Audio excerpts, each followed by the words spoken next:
Good morning students. आज हम लोग शुरू करते हैं next topic neutral point. Neutral point magnetic field में या मैग्नेटिज्म वाले चैप्टर में न्यूट्रल पॉइंट का मतलब the point where there is no magnetic field.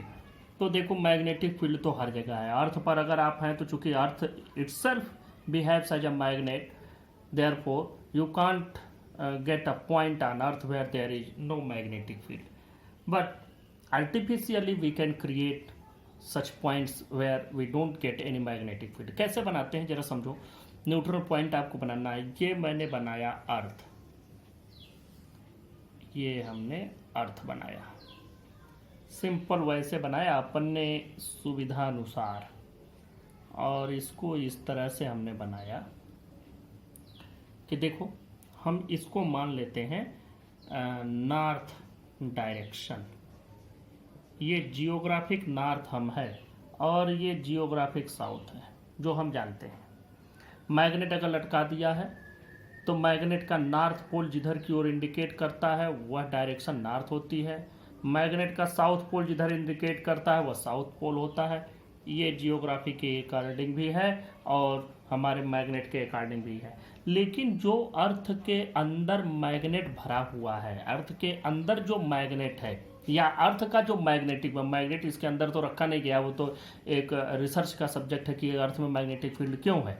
हम उधर नहीं जाएंगे। हम ये समझेंगे कि जो अर्थ में मैग्नेटिक फील्ड है, मैग्नेटाइजेशन है, वह तो ऐसा होगा कि उसका साउथ पोल इधर होगा, तभी तो हमारा जो मैग्नेट है उसका नॉर्थ पोल इसके साउथ की ओर हमेशा रिपेल्ड हुआ रहता है, हमेशा अट्रैक्ट हुआ रहता है। इसका मतलब जो मैंने अगर एक फ्रीली सस्पेंड किया है मैग्नेट और इसका नॉर्थ पोल इधर की ओर इंडिकेट कर रहा है, मतलब यहाँ पर अर्थ के मैग्नेट का साउथ पोल होगा। तो चलो इसका साउथ इधर, इसका नॉर्थ इधर, हम यहाँ यम भी लिख दे रहे हैं जिससे आपको कोई कंफ्यूजन न होने पाए। देखो डायरेक्शन तो मैंने बता दिया कि डायरेक्शन आपकी क्या है, डायरेक्शन है ये नॉर्थ है, इधर साउथ है। अब हम एक कंडीशन लेते हैं। देखो अब पहले तो मैग्नेटिक फील्ड लाइंस बना लो। फील्ड लाइंस कैसी होंगी? फील्ड लाइंस जो बनेंगी वो जो है नॉर्थ से निकलेंगी और साउथ पर पहुंचेंगी। ऐसे फील्ड लाइंस ऐसे चलेंगी। फील्ड लाइंस तो ऐसे नहीं चलेंगे ना कि जियोग्राफी के हिसाब से आप जिसको नॉर्थ बनाए हैं उधर से वो चलना शुरू हो। फील्ड लाइंस तो ऐसे ही चलती है, उसका तो अपना रूल है कि वो नॉर्थ से निकलेगी outward and inward towards the south, ये ऐसे चलेगी। अब ये पूरा अर्थ का स्ट्रक्चर आपको समझ में आ गया, ये मैंने इसीलिए बड़ा बनाया।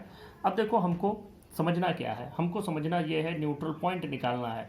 न्यूट्रल पॉइंट निकालने के लिए दो तरीके हैं और दोनों ही तरीकों में आपको समझना है कि कैसे।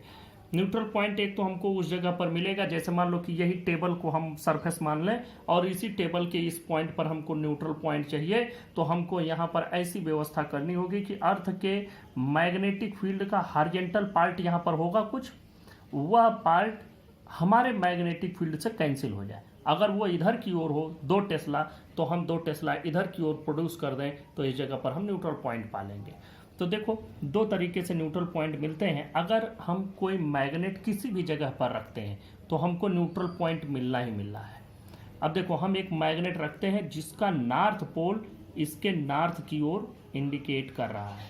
अब अर्थ के अंदर वाले की बात नहीं करेंगे, ये समझ लो ये हिडन है, इसको छोटा लिखो जिससे समझ में आता रहे तुमको।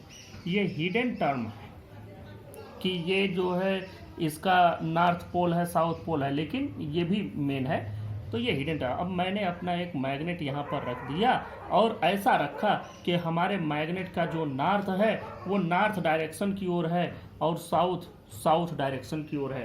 तो हमारे मैग्नेट से जो भी फील्ड लाइंस निकलेंगी वो किधर की ओर जाएंगी? नॉर्थ टू साउथ ऐसे जाएंगी, नॉर्थ से साउथ ऐसे जाएंगी। ये डायरेक्शन होगी नॉर्थ से साउथ की।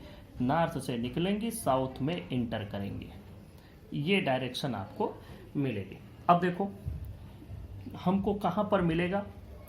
जो हमारे पास हम न्यूट्रल पॉइंट ढूंढना चाहते हैं वो न्यूट्रल पॉइंट आपको कहाँ मिलेगा?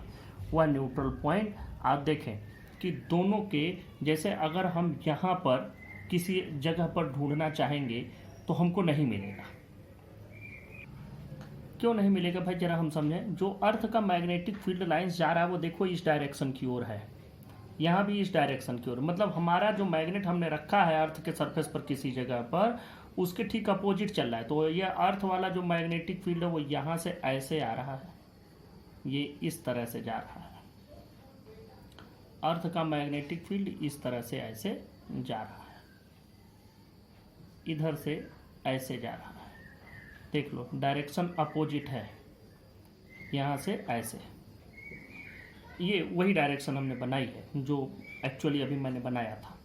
तो ये तो हो गया। अब देखो जैसे ये यहाँ से नॉर्थ से लाइन आउटवर्ड निकली, जहाँ पर ये ख़त्म होगा वहाँ पर इसका शुरू हो जाएगा, क्योंकि अर्थ का तो है ही हर जगह पर, अर्थ वाला मैग्नेटिक फील्ड तो हर जगह है ही। तो कुछ दूर तक तो इसका इफेक्ट रहेगा, और बाकी जहाँ इसका इफेक्ट थोड़ा सा कम हुआ, कि जैसे ये फील्ड लाइन्स इसकी निकल रही है, इसकी निकल रही है, अब इसके बाद ये थोड़ा कम हुआ, तब तक अर्थ वाला तो है ही यहाँ पर। तो इसलिए इस पॉइंट पर या इस पॉइंट पर अगर आप सोचें कि यहाँ तो मैग्नेटिक फील्ड लाइन्स इंटर कर रही है, यहाँ भी इंटर कर रही है, और जहाँ ये इस मैग्नेट का जहाँ पर फील्ड लाइन वीक होगा वहाँ पर अर्थ का मैग्नेटिक फील्ड लाइन होगा। अब ये अर्थ वाला आ गया, अर्थ वाला तो इधर से जा ही रहा है। तो इसका मतलब कि हमको इसके एक्सियल लाइन पर कहीं भी मैग्नेटिक फील्ड मिलने एक्सियल पॉइंट पर कहीं भी न्यूट्रल पॉइंट मिलने वाला नहीं है। तो न्यूट्रल पॉइंट हम कहाँ पाएंगे?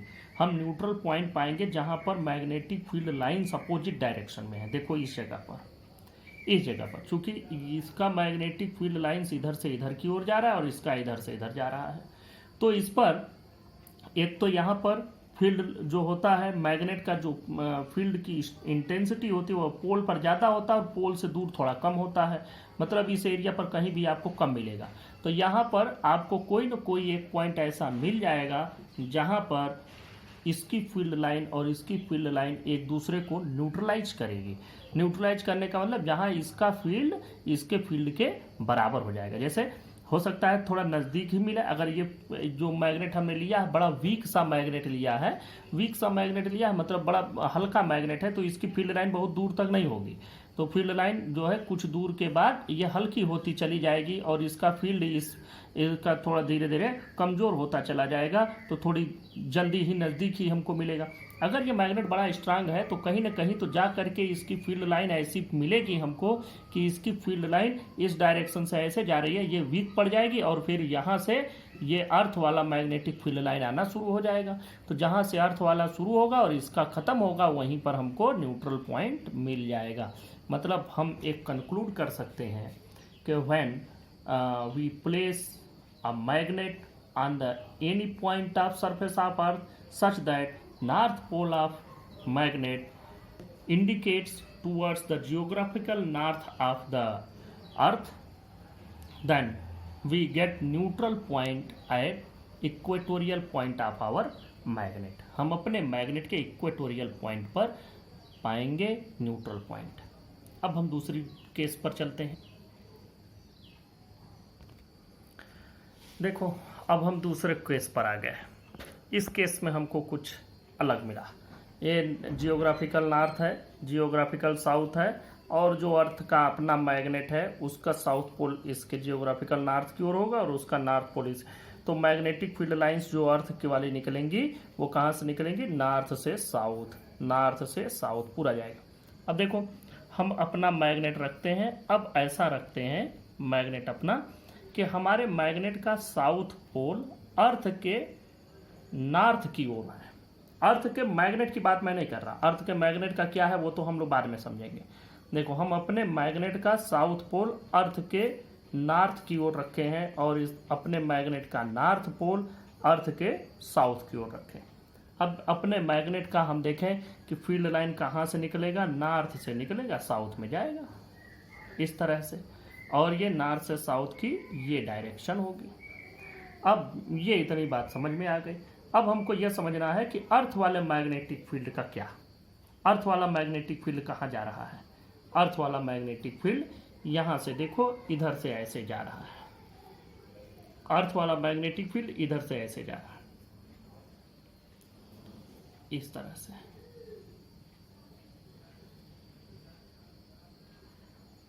अब देखें यहाँ से जब हम इसको देखते हैं तो यहाँ से हमको एक बात तो पता चली कि इधर की ओर तो फील्ड लाइंस मिलती चली जाएंगी, एक ही डायरेक्शन में है। तो ये इस पर हमको कहीं भी हम ये नहीं पाएंगे कि किसी भी जगह पर हमको न्यूट्रल पॉइंट मिले।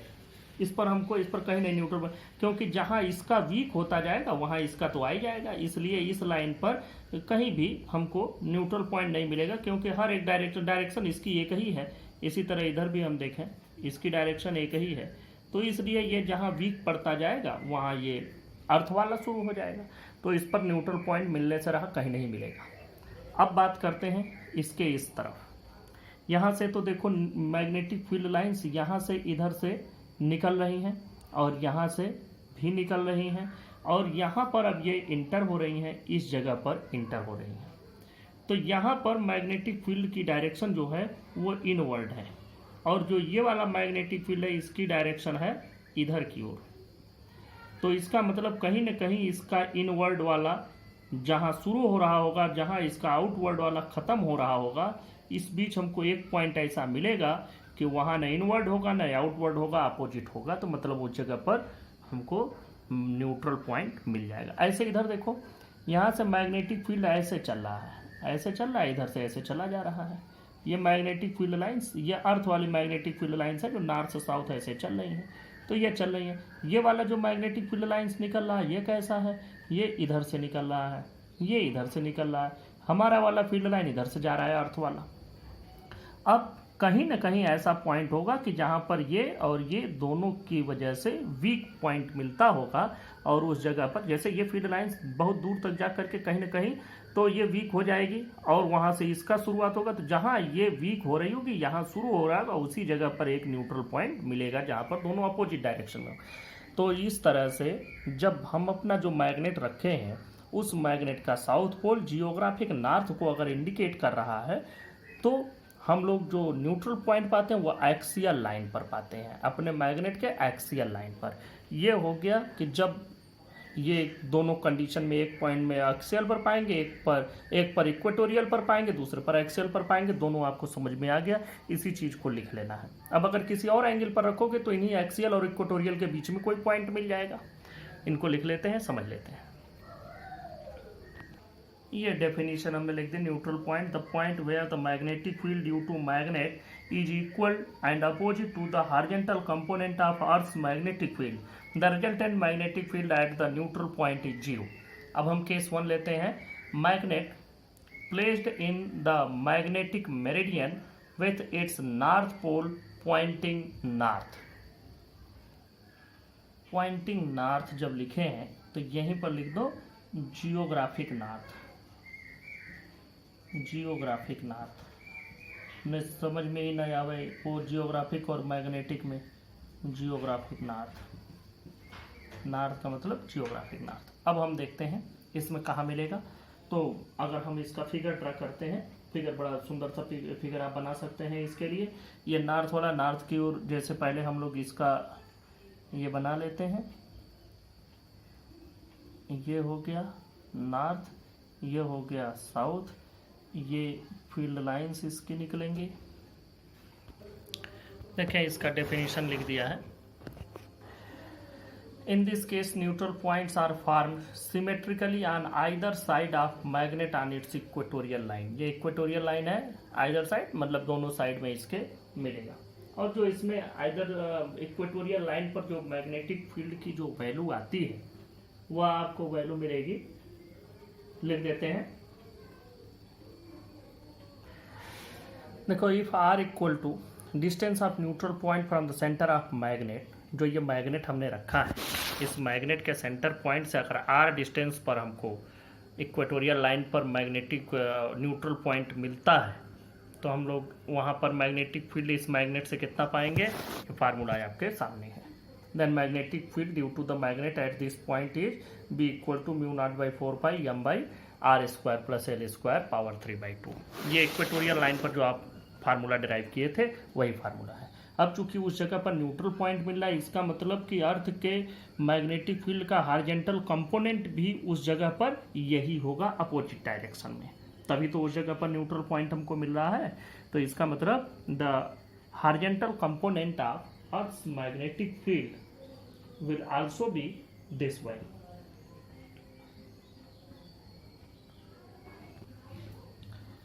Eight the neutral point B is equal to horizontal component of earth's magnetic field.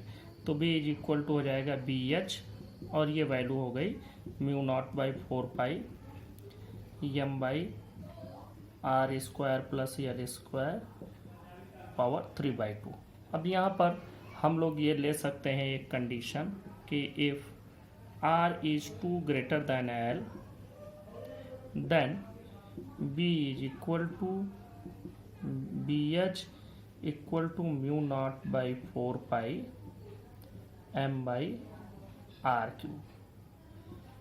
ये हमको ये फार्मूला तो नहीं डिराइव करना था, लेकिन ये वैल्यू हमको मिलती है।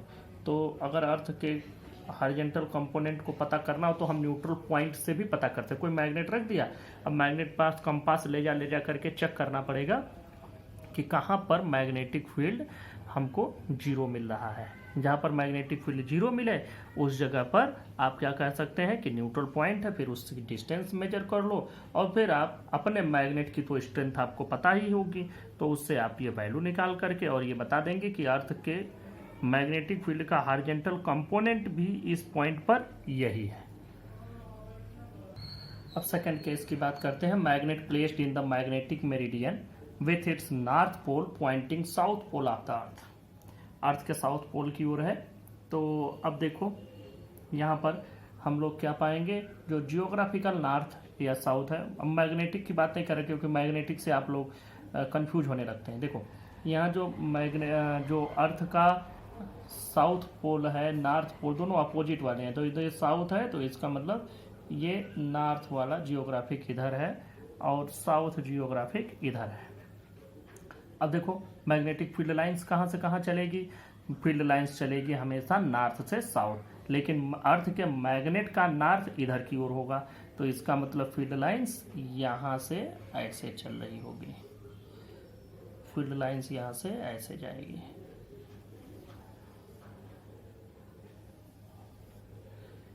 इस तरह से ये मैग्नेटिक फील्ड लाइंस आपकी इधर की ओर बढ़ रहे होंगे और ये मैग्नेटिक फील्ड लाइंस की डायरेक्शन हो गई। और इस तरफ भी ऐसे ही होगा, इस तरफ भी हम लोग ऐसे ही पाएंगे।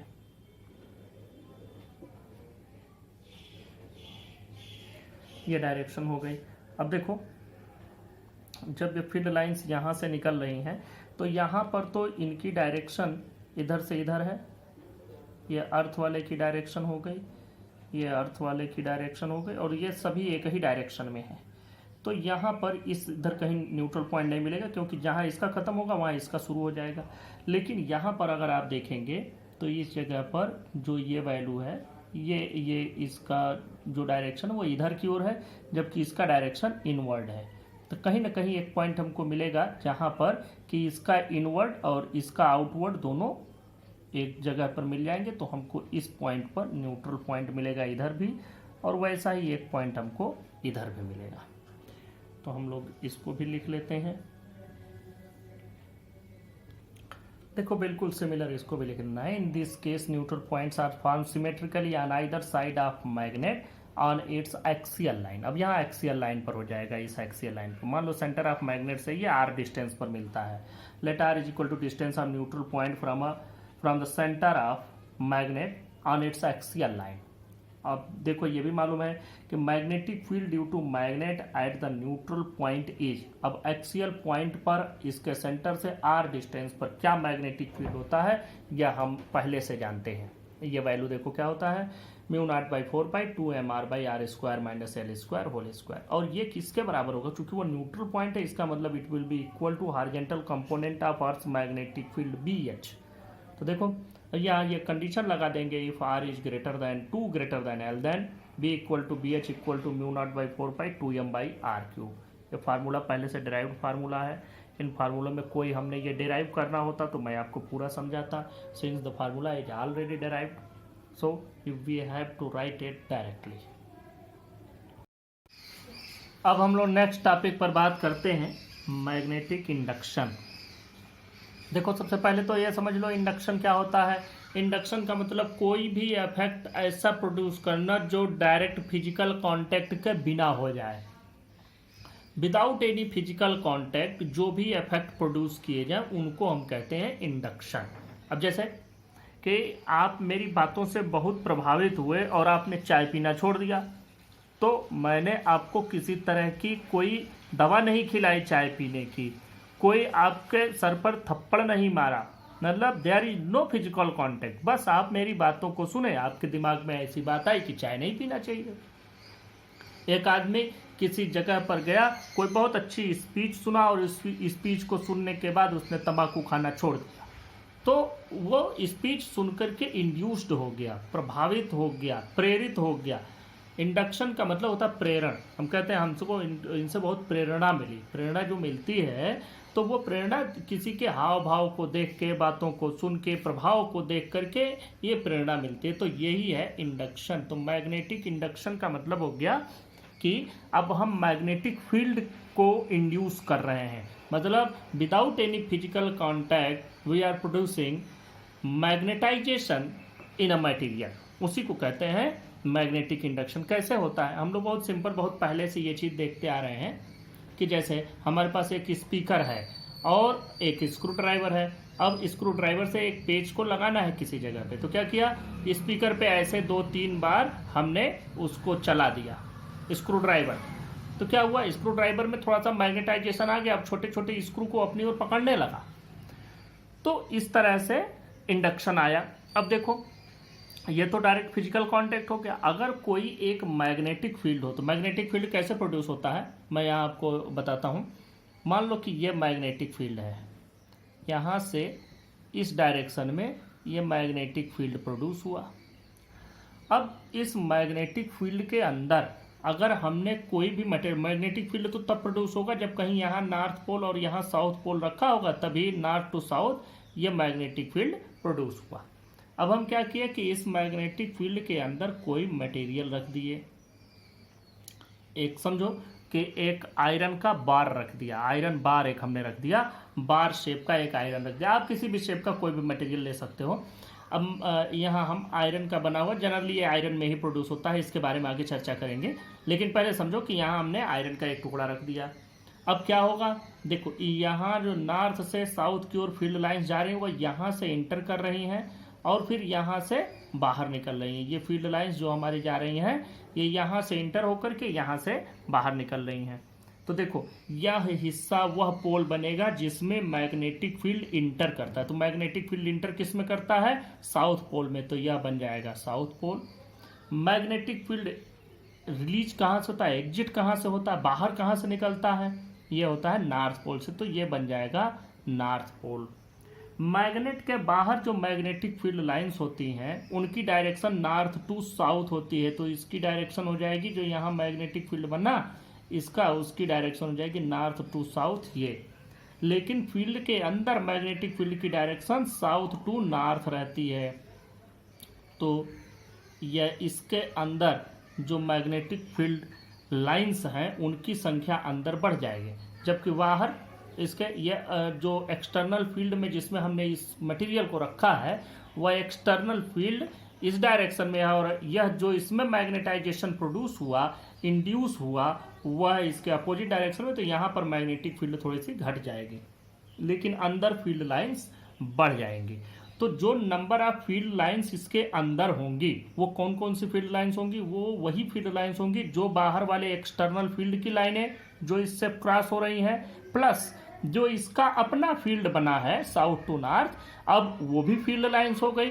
तो मतलब इसके अंदर total number of field lines हो गई external field lines plus its own field lines which are being produced, being induced. तो यहाँ पर जो ये मैग्नेट बना, इस मैग्नेट को तो हम कहेंगे induced magnetism.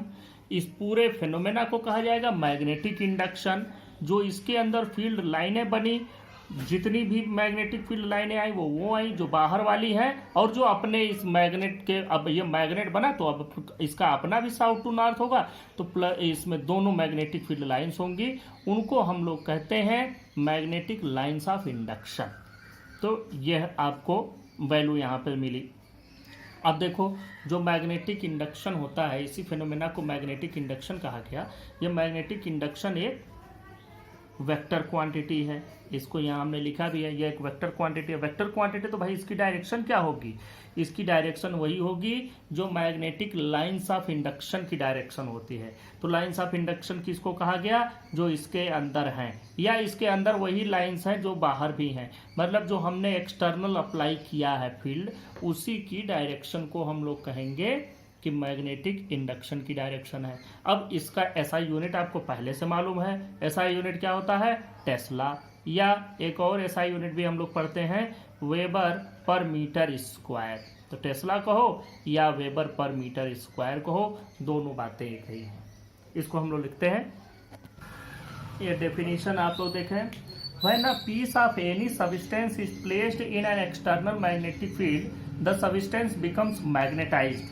The magnetism so produced is called induced magnetism and this phenomena is called magnetic induction. अब देखो यहाँ एक बात सिर्फ समझनी है, piece of any substance, किसी भी सब्सटेंस के पीस को रखें और वो मैग्नेटाइज हो जाए, तो जो मटेरियल मैग्नेटाइज होंगे, कौन कौन से मटेरियल मैग्नेटाइज होंगे, इसके बारे में डिस्कशन आगे करते हैं। अगली चीज देखो, the magnetic field lines inside the magnetised material are called magnetic lines of induction, which is equal to the sum of external magnetizing field and magnetic field produced due to the magnetization of material. अब देखो, magnetic induction is a vector quantity whose direction at any point is the direction of magnetic line of induction at that point. SI unit of magnetic induction is Tesla or Weber per meter square. ये आपका magnetic induction हुआ। Next topic पर बात करते हैं, intensity of magnetisation या simple magnetisation इसको कहते हैं। तो देखो, इसका पहले आपको मैं डेफिनेशन बताने से पहले आपको ये समझा दूं कि जैसे कोई भी मटेरियल है, आपने उसको किसी मैग्नेटाइजिंग फील्ड में रखा, तो या किसी भी मैग्नेटिक फील्ड में रखे और वो मैग्नेटाइज हुआ, तो उसका मैग्नेटाइजेशन आपको कैसे पता चलेगा, उसके जितने भी एटम हैं सभी एटम का मैग्नेटिक डाइपोल मोमेंट आपको ऐड करना है, और तब जो नेट मैग्नेटिक डाइपोल मोमेंट आया वही उसका मैग्नेटाइजेशन हुआ। अब देखो, इसमें भी एक बात आती है कि अगर मटेरियल हमने इतना लिया है तब तो वो उसके एटम भी कम ही होंगे, तो आपको मैग्नेटिक डाइपोल मोमेंट भी कम मिलेगा। वही मटेरियल उसी फील्ड में रखा जाए और सब्सटेंस हम इतना कर दें तो क्या होगा, इसमें एटम ज़्यादा हो गए, तो फिर जो इसका मैग्नेटाइजेशन होगा वो भी आपको ज़्यादा मिलेगा। तो इसलिए मैग्नेटाइजेशन को डिफाइन करने के लिए क्या किया गया कि जो तो नेट मैग्नेटिक डाइपोल मोमेंट उसमें डेवलप हो रहा है, पर यूनिट वॉल्यूम वो कितना हो रहा है, उसको हमने नाम दिया मैग्नेटाइजेशन।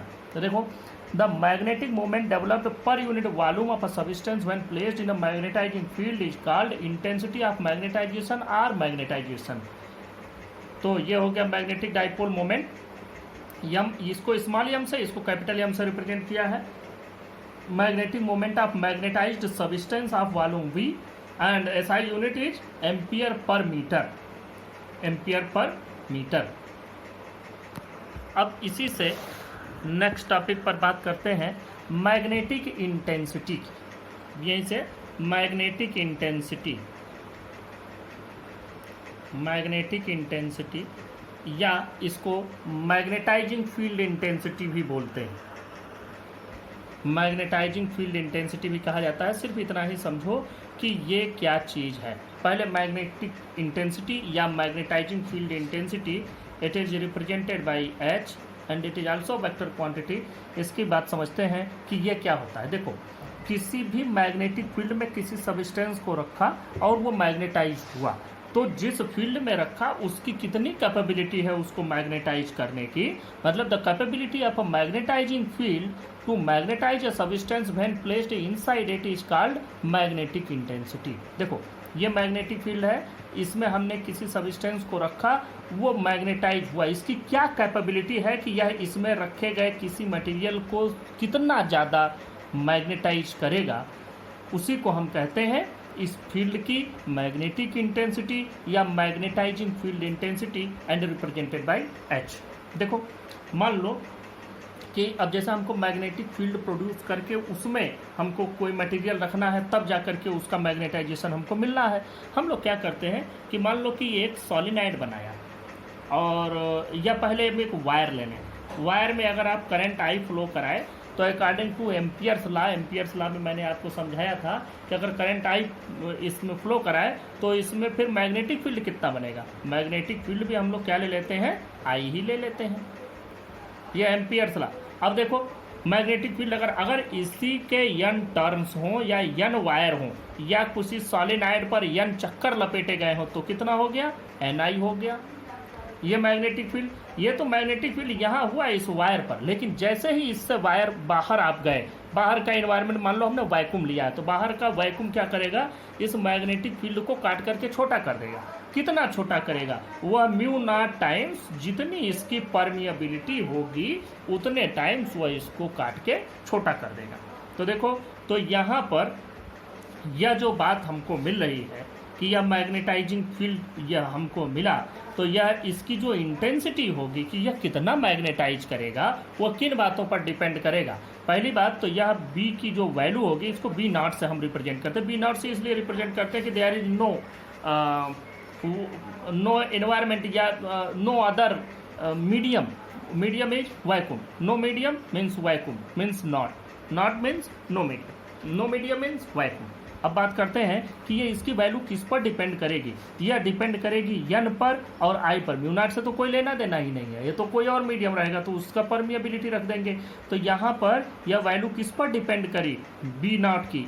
इसी में तो हमको कोई मटेरियल रखना है जबकि वो मैग्नेटाइज करने के लिए, उसको मैग्नेटाइज करने के लिए इसी हमको मैग्नेटिक फील्ड में रखना है। तो यह मैग्नेटिक फील्ड जो हम प्रोड्यूस कर रहे हैं वह डिपेंड कर रहा है n पर और I पर। खाली आई बढ़ाते जाओ, n कम ही रखो तो भी बढ़ेगा, और अगर n बढ़ा दो आई ही उतना रखने दो तो भी बढ़ जाएगा, और अगर दोनों बढ़ाएं तो ये बहुत तेजी से बढ़ेगा। तो ये जो Ni है इसी टर्म को हम क्या कहेंगे, इंटेंसिटी, मैग्नेटिक इंटेंसिटी या मैग्नेटाइजिंग फील्ड इंटेंसिटी। तो B naught is equal to mu naught H, ये H को ही हम कहेंगे मैग्नेटाइजिंग फील्ड इंटेंसिटी। और H की वैल्यू कितनी, H की वैल्यू है Ni के बराबर। H की वैल्यू Ni, क्योंकि मेन फैक्टर जो मैग्नेटाइजिंग फील्ड प्रोड्यूस कर रहा है या मैग्नेटाइजिंग फील्ड की जिस फील्ड में हम किसी सब्सटेंस को रख करके मैग्नेटाइज करने जा रहे हैं उस फील्ड की इंटेंसिटी सिर्फ इन्हीं दो फैक्टर पर ही तो डिपेंड करेगी। तो इन दो फैक्टर को हम लोग कहते हैं मैग्नेटिक इंटेंसिटी। तो इसको भी लिखते हैं, देखें, magnetic intensity or magnetising field intensity H। The capability of a magnetizing field to magnetize a substance when placed inside it is called magnetic intensity H। देखो, magnetic field produced by a solenoid B naught equal to mu naught Ni। इसमें mu naught तो बाहर का आपका atmosphere हो गया या medium हो गया, वो मीडियम कोई और होगा तो कोई और वैल्यू आ जाएगी। तो यहाँ पर जो मेन वैल्यू हुई जिसने आपके मैग्नेटाइजिंग फील्ड को या इस मैग्नेटिक फील्ड को जो प्रभावित करेगा वो तो हो गया n और I फॉर दिस मीडियम और होगा तो दूसरी बात रहेगी, तभी Ni पर ही डिपेंडेंसी रहेगी। तो ये वैल्यू हो गई mu naught H, where H is equal to Ni। यहाँ से H की वैल्यू अगर निकालें तो H की वैल्यू आपको मिलेगी H is equal to B naught by mu naught, ये वैल्यू आएगी। और ये जो आएगा ये पूरा होगा, इसका भी SI यूनिट होगा एम्पियर पर मीटर। अब मान लो कि अगर एक मटेरियल इसमें रखा गया है और उसका अपना मैग्नेटाइजेशन यम है, उसका अपना मैग्नेटाइजेशन यम है, और तब जब हम इसको मैग्नेटाइजिंग फील्ड इंटेंसिटी कैलकुलेट करेंगे तब क्या वैल्यू मिलेगी, तब इसमें से यम डिडक्ट हो जाएगा। ये आपको समझ में आना चाहिए, क्योंकि तब जो इसके अंदर से जो मटेरियल रखे हुए हैं इसके अंदर से जो मैग्नेटिक फील्ड लाइंस जा रही हैं या लाइन ऑफ इंडक्शन जो हम लोग अभी बनाए हैं, मैग्नेटिक लाइंस ऑफ इंडक्शन या मैग्नेटिक इंडक्शन लाइंस, तो वो जो जा रही है इसके अंदर से वो ये तो होगी ही ये लाइनें, और बाहर वाली भी लाइनें होंगी। इसके तो लाइनें होंगी ही जो साउथ से नॉर्थ की ओर जाएंगी, लेकिन बाहर वाली लाइनें भी जो इसमें होंगी वो भी इसमें इंसर्ट होंगी तो कुल मिला जुला करके वो बढ़ जाएगा। तो इसलिए जो इंटेंसिटी होगी वो इंटेंसिटी इसको घटा के न मिलेगा। इंटेंसिटी तो उस फील्ड की इंटेंसिटी है जिसमें रखने के पर ये मैग्नेटाइज हुआ है, तो हमको वो चाहिए। तो यहाँ पर अगर हम कैलकुलेट करेंगे तो यहाँ पर हमको ये दोनों मिलेंगे, तो इसमें से इसका मैग्नेटाइजेशन घटाना पड़ेगा। तो उसको भी लिख लेते हैं अलग से। देखो यहाँ पर लिख दिया, let B equal to magnetic field inside a substance. ये इंड्यूस्ड फील्ड है जो उस बी मतलब उसके अंदर हमको मिल रहा है, मटेरियल के अंदर। अब M is intensity of magnetisation, then H is equal to B by mu naught minus M. B पर भी एरो है, ऐसा वेक्टर क्वांटिटी है, बी और एम और एच तीनों। और जो इसका एसआई यूनिट है ये तो एम्पियर मीटर हो गया। अब इसकी जो सीजीएस यूनिट है, सीजीएस यूनिट ऑफ एच, देखो एम का भी एसआई यूनिट एम्पियर मीटर है और इसका भी एसआई यूनिट एच का भी एम्पियर मीटर है। दोनों की जो सीजीएस यूनिट है वो भी लिख लो, CGS unit of H is और एक्सटेट। इसको हम लोग बोलते हैं और एक्सटेट।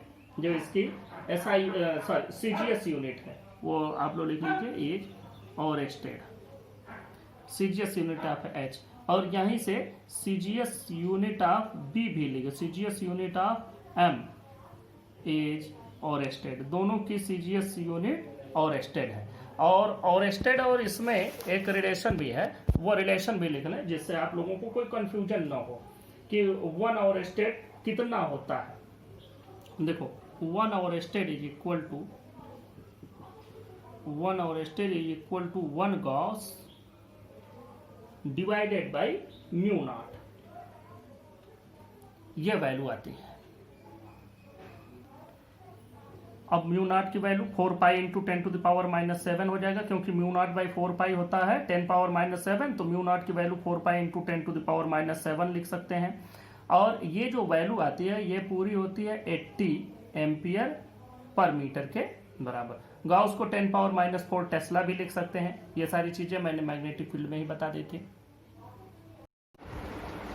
अब हम लोग यहाँ से आगे बढ़ते हैं और इसी को बस थोड़ा सा और सिंप्लीफाई करते हैं। देखो यहाँ से अगर हम म्यू नॉट एलसीएम लेते हैं तो क्या होता है, देखो H इज इक्वल टू हमारे पास हो जाएगा B minus mu naught M divided by mu naught, ये वैल्यू आएगी।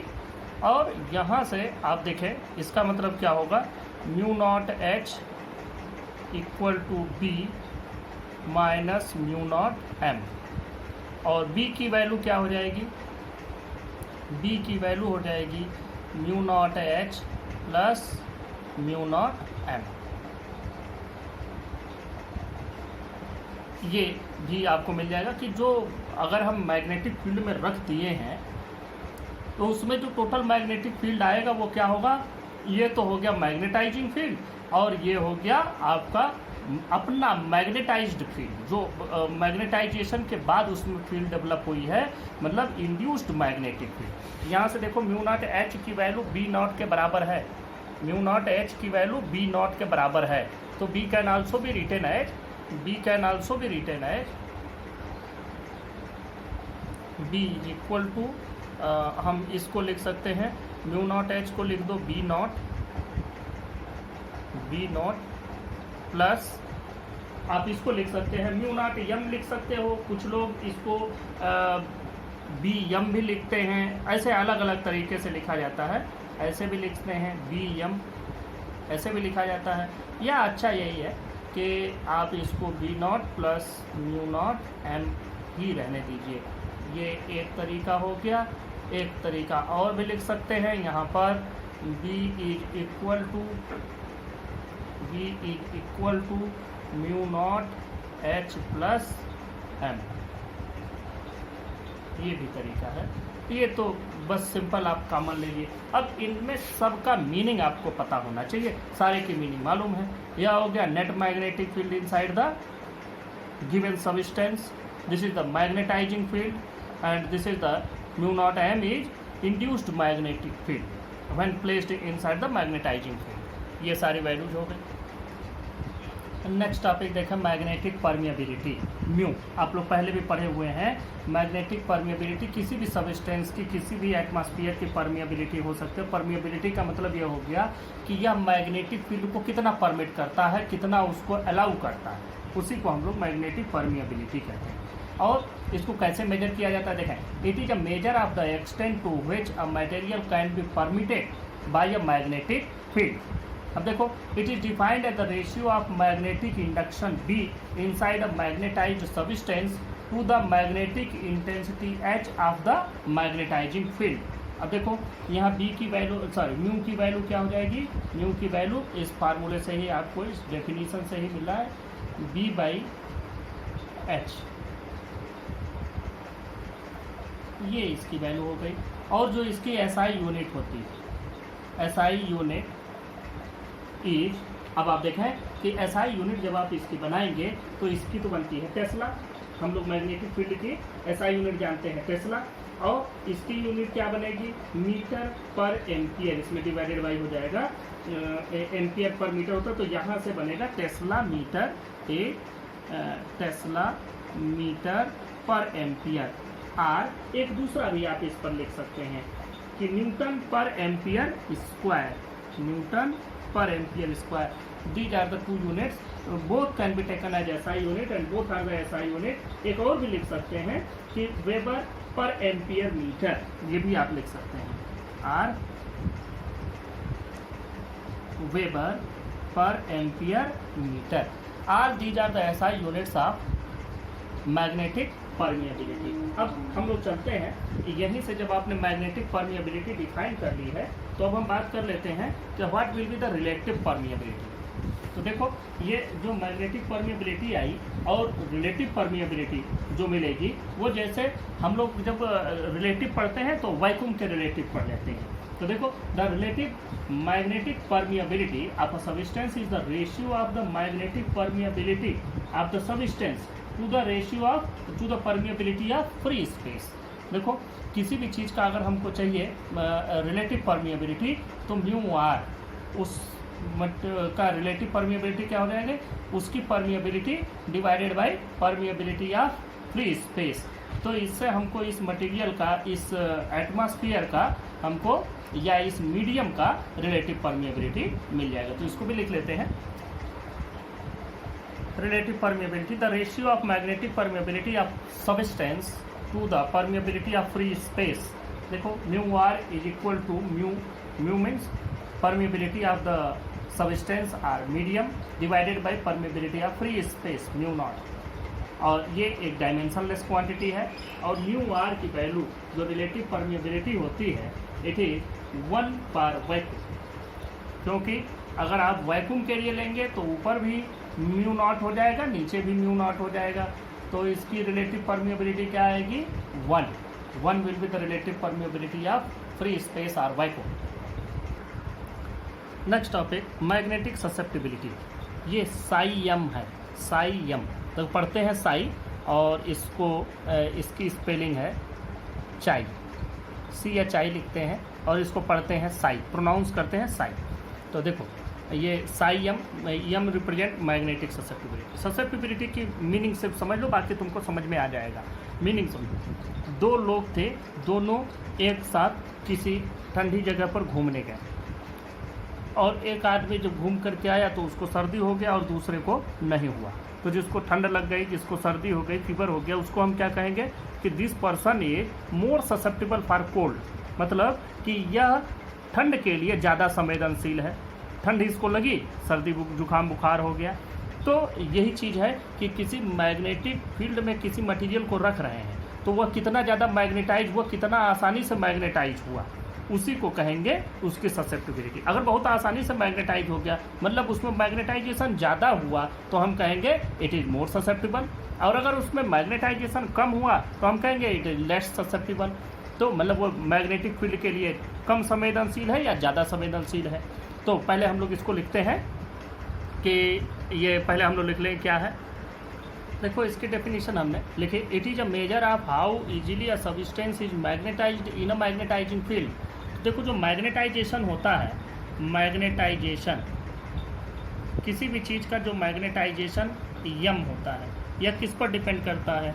It is directly proportional to the intensity of magnetising field, intensity of magnetising field. अब ये आपको वैसे ही समझ में आ रहा होगा कि अगर जिस फील्ड में हम रख रहे हैं फील्ड स्ट्रांग है तो इसका मतलब कि वह इजीली मैग्नेटाइज करेगा, ज़्यादा मैग्नेटाइज करेगा। अगर ये फील्ड कम है तो कम मैग्नेटाइज करेगा। तो m can be written as equal to, यहाँ पर एक कांस्टेंट ऐड करना पड़ेगा, वही कांस्टेंट हम लोग कहते हैं साई एम एच। तो यहाँ से साई एम आपको क्या मिलता है? साई एम मतलब intensity of magnetic susceptibility will be equal to the magnetisation divided by the magnetic intensity और इंटेंसिटी ऑफ मैग्नेटाइजिंग फील्ड। ये आपको यहाँ से फार्मूला मिलता है और यहीं से इसकी डेफिनेशन भी मिलती है। क्या डेफिनेशन मिलेगी? मतलब magnetic susceptibility may be defined as the ratio of intensity of magnetisation to the magnetic intensity of the magnetising field. तो हम लोग इसको लिख लेते हैं, thus magnetic susceptibility is the ratio of intensity of magnetization to the magnetic intensity of magnetizing field। अब देखो, अगर हम वैक्यूम में किसी मटेरियल को रख दें, वैक्यूम कोई मैग्नेटिक फील्ड नहीं है, सिर्फ वैक्यूम है, वैक्यूम में किसी भी सब्सटेंस को रख दें तो क्या वो मैग्नेटाइज होगा? बिल्कुल भी नहीं। तो इसका मतलब कि magnetic susceptibility of vacuum is zero. Since, इसको पूरा लिख देते हैं, since there is no magnetization in vacuum, thus psi m equal to 0 for vacuum। Next topic पर चलते हैं, relation between relative permeability mu r and magnetic susceptibility psi M.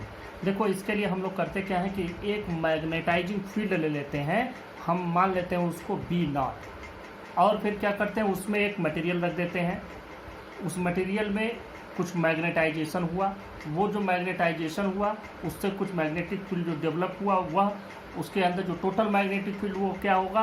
वो जो उसका अपना मैग्नेटिक फील्ड है और जो हमने एक्सटर्नल मैग्नेटिक फील्ड में रखा है वो। तो देखो, let a material having magnetic susceptibility psi M is placed in a magnetising field B naught. If m be the intensity of magnetization, then total magnetic field inside material is equal to intensity of magnetizing field plus magnetization developed in the material। तो देखो, जो total magnetic field होगा B क्या होगा? B not magnetic field, हमने magnetising field लगाया है, plus जो उसमें अपना मैग्नेटिक फील्ड इंड्यूस हुआ है, मतलब ये मैग्नेटाइजेशन जो इसमें प्रोड्यूस हुआ है। तो B की वैल्यू हो गई B naught plus B M. अब यहाँ से तुमको रिलेशन बनाना है, और रिलेशन कैसे बनाना है उसको भी हम लोग देखते हैं कैसे हमारा रिलेशन बनता है। देखो, B नॉट की वैल्यू हम लोग इसके पहले भी पढ़े हैं कि B नॉट क्या होता है? म्यू नॉट एन आई, जिसमें हम उसको बोलते हैं म्यू नॉट एच। ये B नॉट की वैल्यू होती है। और अगर इसका मैग्नेटाइजेशन इंटेंसिटी दिया गया है, M be the intensity of magnetisation, तो यह कितना डेवलप होता है? यह डेवलप होता है म्यू नॉट एम। यह बी की हमारी वैल्यू हुई, यह टोटल मैग्नेटिक फील्ड की वैल्यू हुई। तो हम लोग इसको क्या लिख सकते हैं? म्यू नॉट, ये आप लोग वेक्टर के फॉर्म में लिखें, mu naught H plus M. ये दोनों वैल्यू आपको मिल गई। अब देखो, यहीं से हम लोग इसके रिलेशन को भी बना लेते हैं। रिलेशन कैसे बनता है ये समझो। देखें, B को हम लोग क्या लिख सकते हैं? B को लिख सकते हैं mu H is equal to mu naught H plus M. अब देखो, B को हमने म्यू एच कैसे लिख दिया? अब B में भी कुछ मैग्नेटिक फील्ड होगा और उसमें भी इसके अपने जो इसका परमिएबिलिटी होगा उसको जब हम मल्टीप्लाई करेंगे इसकी इंटेंसिटी से तो हमको वो वैल्यू मिलेगी। जैसे हमको यहाँ पर ये वैल्यू मिली है म्यू नॉट एच, जैसे हमको ये पूरी अगर इंटेंसिटी, हमने अभी आपको बताया था कि अगर इंटेंसिटी मैग्नेटाइजिंग फील्ड की एच है तो हमको यहाँ से टोटल क्या मिलता था? जो फील्ड उससे बनती थी वो मिलती थी म्यू नॉट एच। ये वैल्यू हमने पहले बनाई है। तो यहीं से अब हम लोग एक चीज़ और चलते हैं और देखते हैं कि क्या होता है। वी नो दैट पूरा मैं लिख के बताता हूँ, पहले वाले रेफरेंस यूज नहीं करता हूँ, वो डायरेक्ट हम करते हैं, डायरेक्ट नहीं करते हैं बल्कि इनडायरेक्ट सब कुछ देख के चलते हैं। वी नो दैट, देखो जो मैग्नेटाइजेशन डेवलप होता है ये डायरेक्टली प्रोपोर्शनल होता है अप्लाइड फील्ड के, जो आप अप्लाइड फील्ड बनाते हैं। और यहाँ से हमने क्या निकाला था कि m will be equal to psi m h, ये इसके बराबर होगा m। अब यहाँ से m की वैल्यू हमको क्या रख देनी है, साई m h रख देनी है। तो यहाँ से आप इसकी वैल्यू रख करके देख लें कि इसकी वैल्यू जब हम साई m h रखेंगे तो हमको क्या मिलेगा। तो देखो ये म्यू h की वैल्यू आपको क्या हो जाएगी, mu naught h plus psi m h। अब हम क्या करेंगे, यहाँ से आप कॉमन ले लें, ये mu naught h is equal to, नहीं ये म्यू नॉट गलती हो गया, म्यू h है, म्यू उस मटेरियल का परमिएबिलिटी है म्यू, यहाँ पर अभी लिख भी देंगे, mu is the permeability of the given material. Mu h is equal to, यहाँ से म्यू नॉट और कॉमन ले लेते हैं h, ये h यहाँ भी है, म्यू नॉट h कॉमन ले लो तो क्या बचेगा, 1 प्लस साई m। अब h से h कैंसिल हो गया, जब h से h कैंसिल हो गया इसका मतलब कि mu is equal to 10, mu is equal to mu naught 1 plus psi m। This is the relation between permeability and susceptibility. अब यहीं से एक चीज़ और भी देखो, हम लोगों को ये भी मालूम है कि रिलेटिव परमिएबिलिटी से अगर इसको जोड़ा जाए तो फिर कैसे हम इसको पाएंगे। देखो we know that mu r is equal to mu naught divided by, sorry mu divided by mu naught, ये वैल्यू हमको मिलती है। तो यहाँ से हम लोग म्यू की वैल्यू को क्या रख सकते हैं, it implies that mu is equal to, mu will be mu naught into mu r, mu naught into mu r, ये वैल्यू हो जाएगी। अब बस कुछ नहीं करना है, म्यू की जगह पर mu naught into mu r रख देते हैं, इज इक्वल टू, ये म्यू नॉट रहेगा ही 1 प्लस साई m। अब यहाँ से म्यू नॉट कैंसिल हो जाएगा तो वैल्यू क्या पाएंगे, mu r is equal to हमको मिलेगा 1 plus psi m। This is another relation between the relative permeability and susceptibility of the material. अब देखो म्यू आर जो होता है वो स्लाइटली लेस देन 1 होता है फॉर डायामैग्नेटिक सब्सटेंस, और जो इसकी वैल्यू होती है स्लाइटली मोर देन 1 होती है paramagnetic substance and very large than 1 होती है फॉर फेरोमैग्नेटिक सब्सटेंस। तो ये जब हम लोग डाया पैरा फेरो पढ़ेंगे तब हम इसको पढ़ेंगे। This is a relation between this things that is relative permeability and magnetic susceptibility, ये आपको समझ में आ जाए। इसके बाद से अब हम लोग नेक्स्ट टर्म पर डिस्कस करेंगे magnetic substance, classification of substance on the basis of magnetic property that is dia para and ferromagnetic substances. Thank you.